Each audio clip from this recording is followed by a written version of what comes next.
হৃৎকমল মঞ্চে দোলে করাল ও বদনী শ্যামা, মন পবনে দুলাইছে দিবস রজনী উমা। নমস্কার, সুপ্রভাত বন্ধুরা।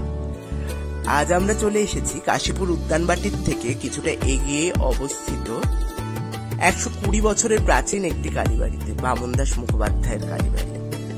1904 খ্রিস্টাব্দের মাঘী পূর্ণিমায় তৎকালীন কয়লা খনির মালিক king of diamond Bamandas Mukhopadhyay এই মন্দির প্রতিষ্ঠা করেন। নবরত্ন শৈলীতে নির্মিত এই মন্দিরের পঙ্খের কারুকার্য আজও আমাদের দৃষ্টি আকর্ষণ করে। মন্দিরের ভেতরে সাজানোর জন্য তৎকালীন ইংল্যান্ডের বার্মিংহাম শহর থেকে লোহার স্তম্ভ আনা হয়েছিল, আর আনা হয়েছিল ইতালি থেকে মার্বেল এবং বার্মা থেকে সেগুন কাঠ। কলকাতা, হুগলি, বর্ধমান ও যশোর জেলার কিছু সম্পত্তি দেবোত্তর করে 1909 সালে এই মন্দিরের ট্রাস্ট গঠন করা হয়। এই মন্দিরে কিন্তু নেতাজি সুভাষচন্দ্র বসুরও পদধূলি পড়েছিল। 1939 সালে কংগ্রেসে প্রেসিডেন্ট নির্বাচন হওয়ার পর নেতাজি সুভাষচন্দ্র বসুকে এই মন্দিরে সম্বর্ধনা দেওয়া হয়েছিল।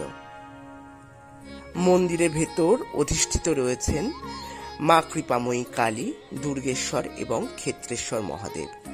এই তিনটি মূর্তি নাকি একটি কোষ্ঠী পাথর কেটে বানানো হয়েছিল।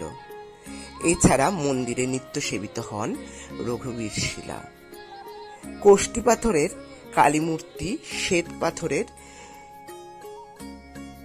বেদির ওপর অধিষ্ঠান করছেন। মায়ের দুদিকে রয়েছেন ক্ষেত্রেশ্বর এবং দুর্গেশ্বর মহাদেব। মন্দির শুরুর সময় থেকেই বলিদান এই মন্দিরে সম্পূর্ণভাবে নিষিদ্ধ। মন্দিরে আমিষ ভোগও হয় না। মন্দিরে মায়ের দুবেলায় নিরামিষ ভোগের মাধ্যমেই পুজো অর্চনা হয়ে থাকে।